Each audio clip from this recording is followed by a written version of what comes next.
Hey guys. So, on this path of becoming a god, going through the path of ascension, embodying oneness, deprogramming from society, and waking up. This has everything to do with the physical body. And there are many ancient texts, and you've probably heard of the alkaline body, the alkaline being, the alkaline human. As we start to embody our divinity, we are activating our DNA to be the divine blueprint, the original divine blueprint that we are. We are God's duplicated in human form. And so on my path, I, started waking up to quantum physics, and then I started to really get out of the matrix, started my own business, became a creator, really grounded myself in a lot of different things and started deprogramming. And why the lifestyle and what you eat is so important is because this body is a vessel. And so on my journey, I've gone from one thing to another, and I'm kind of waking up in that process. And so I wanted to share with you guys where I'm at with my consumption.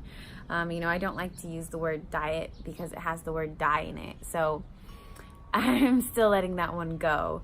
But basically, I became vegan because I really met this guy who, his name is Wade Lightheart, and he was Mr. Universe, and he was a bodybuilder who was vegan, and something about the way he glowed really, really drew me in. And I was already on the path of consciousness, of awakening, and I asked him, what did it do to your consciousness? And he said that when he started letting go of meat, his consciousness changed. So doing a little bit more research, meat has hormones in it, and when you're eating meat and dairy and these things, you're eating death instead of life, which is fruits and vegetables and, those sort of the vegan foods. And so when I transitioned to being vegan, I started noticing my energy started changing. I really noticed, honestly, like an emotional shift. I wasn't as depressed, and I actually think it's because of the cortisol that was in the meat that I was eating, because I was like gym rat, tuna, chicken, high protein diet, like type of thing before. So that shift was pretty real. And then I noticed that because of the water I was drinking, the Kangen water, the structured water, it really did help with energy and nutrients. And a lot of other vegans I knew kind of were struggling with that, and so I think it had something to do with the water. And so then I kind of went down the path of like eating a lot of soy.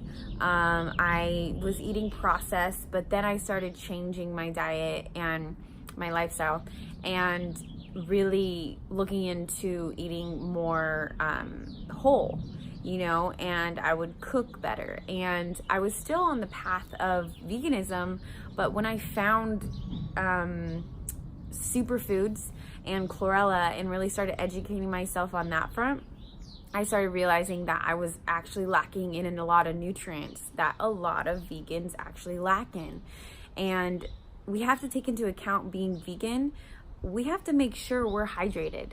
And we also have to make sure, so I'm going to talk about hydration, and I'm going to talk about the breath, because there's a lot of people that try to go vegan, and if they're not drinking the right type of water, or they're not drinking structured water at all, like in fruits or some vegetables, they're not going to be absorbing any nutrients. Same thing with regular people who aren't vegan, and so absorption is very important, and then breath is very important, because we can actually eat the air, but I'll get to that. So I went into that, and then when I found the Purium superfood shakes, they're these green shakes that are actually raw, and they're not like a supplement. My whole regimen changed, and so then I started intermittent fasting, and then I started taking these shakes around 12 o'clock every day, and then just kind of eating vegan thereafter. And then as time went on, I really enjoyed veganism. I noticed that some other vegans had like circles under their eyes, and their skin was like kind of like deficient looking. And I was like, hey, like, what kind of water are you drinking? Like, are you breathing? Because like I said, a lot of people aren't doing that. And so I talked to a few people and I was like, well, hey, it's working for me and I feel very aligned in it. And I don't judge other people who are eating meat. I don't judge any of it. This is just my path. And if it resonates with you, great. If it doesn't, cool, leave it. It's all good. So I transitioned to eating raw because I was really drawn to eating life that was alive. So when you're eating foods that are living, they have more biophotons in them, which are light. You are light, you are electricity. And so you can actually get biophotons. It's like a nutrient. So light should be called a nutrient, okay? We can actually get these biophotons from the sun. We can also absorb prana, life force energy. If you've ever heard of the chi, or the orgone energy or the vril energy, it's an energy within us, and it's our sexual energy, if you will. I won't really say it's the same, but it is the same. So it's hard to explain it, but it's basically a life force energy that we all have inside of us. And what activates it, when we have more chi, we have more life force. That's why qigong works so well in sex transmutation, because it's all a part of it. And if you've ever heard of a Kundalini awakening, it's all a part of the energy in the body. And so if you have vitality, if you have life, you're receiving more chi. And so when I started learning more about the raw diet and fruitarianism, I started realizing that fruits and vegetables, fruits specifically, have more angstroms in them. And you can measure the angstroms, and you can basically test this with Kirlian photography. And when you test something, you can see how much light it has in it. And so you can see these if you Google fruit, Kirlian photography or angstroms, it'll pop up so you can see it. And so I started changing that, and I was like, okay, I'm gonna go raw. I like this. And so I started eating more raw fruits and vegetables. And then I actually started getting more downloads. And when I first changed my water, before all of this was actually the change in my water, I started getting downloads then. But as I continued further, it almost seemed like when I switched to being vegan, I felt more in alignment. And then when I switched to being raw, I felt more in alignment. And in the very beginning, when I switched the water, I felt more in alignment. So it's all about feeling that alignment in your body, I call it the current or the flow. And so moving into this raw vegan diet, I started to really crave fruit. And I've always actually loved fruit. My family used to call me fruit head when I was little, I think every kid kind of likes fruit, because it's so juicy, it's so good, but I had a realization that a lot of people don't eat fruits and vegetables because of the pesticides on them, because you can actually taste them, which is understandable. So it's really important to wash your fruits and vegetables with the right kind of water, which if you have a Kangen machine, it has an 11.5 pH on it. Or if you guys have access to 11.5 pH or any other vegetable washing things, it's really important to get those pesticides out. Anyway, I also started to research more about the reproductive system and how these chemicals and meat and dairy and all those things were actually affecting the feminine reproductive system. I didn't go too far into men until later. But when I first started waking up to that, I was like, whoa, no wonder our periods are so off, Pesticides kill a bug's reproductive system. What do you think that's doing to our own reproductive system? And so I also was studying sexual alchemy at the time, and our sexual organs, our reproductive system, is our manifestation organs. And in sexual alchemy, the breakdown of food, the digestion of food, has everything to do with your ability to manifest. So what you're eating actually affects what you're manifesting, which is a point that I'll get to a little bit later too. So on this path, I'm understanding what activates my DNA and what foods does that, and more foods with more light actually activate the DNA. And so it's almost basically the way that it's described is we have these different bonds breaking inside of our bodies. And so every time the bond breaks, it releases light. Every time a bond is created, it pulls in light. So we're literally like this all the time. And during that, like while we have this light that are lighting inside of our bodies, we're becoming more light, and we're moving from a carbon based to a more crystalline based body, which is 6 neutrons, 6 electrons and 6 protons, where we're moving to 6 protons, 1 neutron, 6 electrons. So we're actually physically changing, and this is in our DNA, this is in our bodies. The frequency of the earth is actually raising, right? And so we're gonna change as well. So learning a little bit more about light, vibration, frequency, biophotons, photons in general, I started moving away from biology and chemistry and more towards like the quantum realm of the electrons, and really going quantum instead of staying here, which is most of the medical industry. So learning more about bioelectricity, like we are electric beings. And so I started eating raw, and you guys, like I felt a whole shift when I changed my water. I felt a whole shift when I changed to vegan. I felt a whole shift when I started drinking those green shakes, and I felt a whole shift when I went raw. But I felt a shift, a huge shift, when I started eating mainly fruit, and that wasn't intentional. It was just kind of a thing that I started craving more, and I started falling in love with fruit, and I started being in the moment with it, and I really started noticing that I love being in the moment with it. It's like this whole new way. And I always say, the way you eat is the way you make love. And man, the way you eat fruit is the way you eat a woman. So I'm like so serious, because it does something.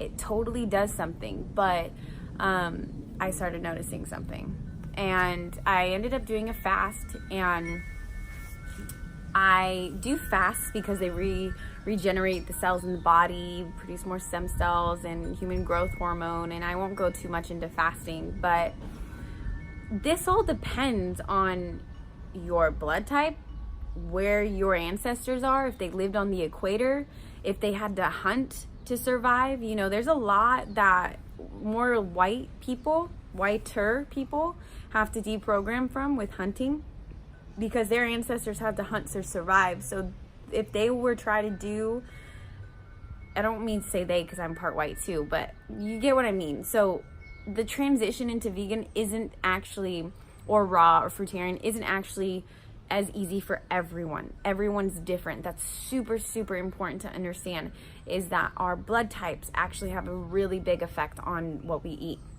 And what's interesting about me is that I'm O negative, and everywhere in all these books say eat meat, but I have never felt better when I stopped eating meat. And I've talked to other people who have tried to stop eating meat, and they say they can't do it. And I'm like, well, what kind of water are you drinking? Are you absorbing anything? What about your breath? Are you breathing correctly? So those two things, again, are coming back. And these are just what I'm noticing, is that I think a lot of people trial and error with different diets and different lifestyles because they can't withstand it. It's not sustainable because they don't know how to breathe, and they aren't drinking the right water. So they're not absorbing. They're not actually hydrated to the point where they can absorb. And so what I started noticing on this fast was I was super sensitive. Of course, we all go through that on a fast. But what I really started to notice was that I didn't really feel like anybody could relate to what I was saying sometimes when I was describing how I would feel or like different things. And after I did the fast, my integration period, it was like I was deprogramming so much away from the old food that like when I got off the fast, I wanted salt and vinegar chips. Like, where did that come from? And I felt like it kind of brought up all these old patterns of eating. Like, I used to have binge eating problems, guys. Like, I used to throw up sometimes when I would eat, like bulimic a little. Like, I was very immersed in that. And that was about 8 or 9 years ago. That's a long time ago. But for some reason, it felt like after the fast, all these feelings came up. And I was like, okay, this must be a part of the purge. And so taking into account when I would try to integrate back, I didn't necessarily eat the right way. And so I'd get sick really easily. And so I was learning that, trial and error. You know, if you do a fast, be sure to, if you're raw before the fast and then you do a fast and then you eat cooked food, which is what I did, not that much, but I still got sick a couple times. It's not serving the vessel, because you're changing your body to light so much that your body's gonna be like, hey yo, what's going on, you know? So listening to our bodies, because our bodies are our vessels and our vehicles here in this plane. I listen to my body, and I talk about body intuition a lot, because our bodies will tell us what we need more than anything, but so many of us are clogged that we can't actually listen to our bodies. And that's what I had to go through. And it's okay that everyone is different, but for me on my journey, I started noticing that the purity of the food that we're eating is the purity of the body, and also what we're drinking and what we're breathing. And if you're in a location, like I'm in Orange County here, like we have chemtrails in our sky. Like, I don't live up in the mountains. I have to cleanse my body more so than other people.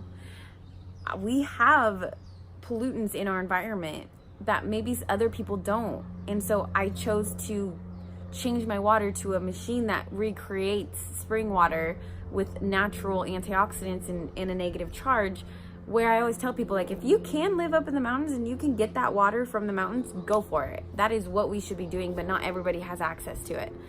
So for me, it's really important for me to communicate. You guys, look at your environment, look at where you live, look at who you're around, the people that you're around.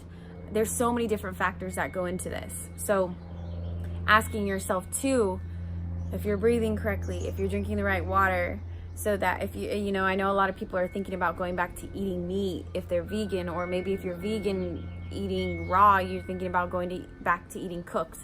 Take into account the water and the air, your breath.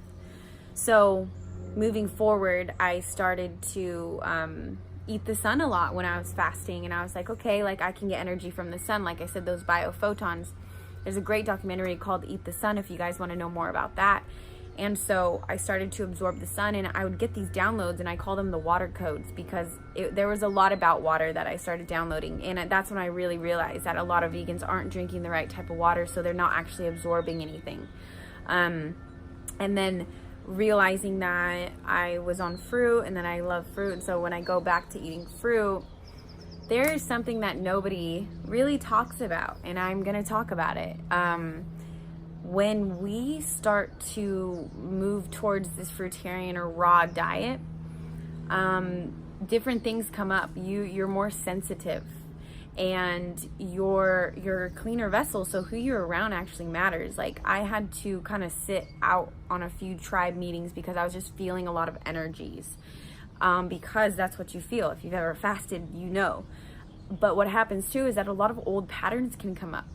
A lot of old patterns. So a lot of people who try to be breatharian or fruitarian or raw actually go back to the old, because it will push it all out, because that light is getting into you. The light is just penetrating you, and it's going to purge it all out. So I was experiencing this like weird discord of like, I try to explain myself to people, but I felt like nobody would relate to me. And I was like, all right, this path is mine. And, you know, my friend told me, the closer and closer you get to source, the lonelier it can feel like if you're around other people that aren't necessarily doing the things that you're doing. And that's important to understand too, of why I live in a house with 6 other people who are on the same path, because we've got to have that support, because most people won't understand. But back to fruitarianism. I am now raw. I am not fruitarian. I'm choosing to still eat raw fruits and vegetables because I love them, and I feel that they ground me, and I'm not in a situation to be only fruit, and I'm still drinking water, and I'm eating the air, and I'm eating the sun. And so as I'm going on this journey, I'm new at this, guys. Like, I am about 2.5 years into being vegan. I am about 6 months into being raw, and I've been fasting off and on for about a year. So I want people to know that I'm on a journey to find my divinity, or uncover it within myself, because it's already within. And in that process, I'm an explorer. I'm somebody who tries different things to see how close the source is within me, and it's always there. But it's a game, it's playful. And there are so many things that I am still learning about ancient practices and activating myself and activating the secretions in my body. And there's a lot of different aspects to what I'm doing. But the key thing is that I'm being it. And what I want all my listeners to know is you're on the path of exploring everything too. And it's all trial and error. And we're here to share what we're being with each other, so that, you can take what you want, leave what you want. But I noticed that a lot of people are very opinionated, especially in the human optimization, arena. And you guys, there's not one way to do this. But as you're being shown this more and more, if my path resonates with you, then take the journey with me, interact with me, write your comments, show me what you got, connect me with other influencers who are also doing this, because as I learn, I'd like people to learn with me. I'm not really the type of person that's gonna learn something and then be like, okay guys, this is the way it is, and this, so I want this to be interactive and to go on the journey together. And the goal, if you're wondering what my intention is, to embody the God, divine source that I am, and that I'm worthy of, and that when I do this to my vessel, my manifestation powers become more. When you activate yourself like this, you become a pure vessel. You can manifest things faster and faster. And that's why I started studying the sexual energy as well. So I do this for myself, but also for humanity, so that I can help in this manifestation of Eden, of the new earth. And to continue doing this, it's going to be an exploring state. I am an explorer. As soon as I know one thing, I know nothing. I know nothing. And that's the beauty of it, the mystery of life, and to keep on going. And so I hope that your guys' journeys are beautiful. Thank you so much for following me. If you guys have any questions, or you want to collab, or maybe do a webinar with me or a podcast with me sometime, I would love that, because knowledge is transferable. We can absorb each other's work that we've done. And I hope that I am activating and transferring this to you guys, because where I'm at, nobody's perfect, but everybody is perfect. That's the beautifulness of it. But I love you guys all so much, and thank you.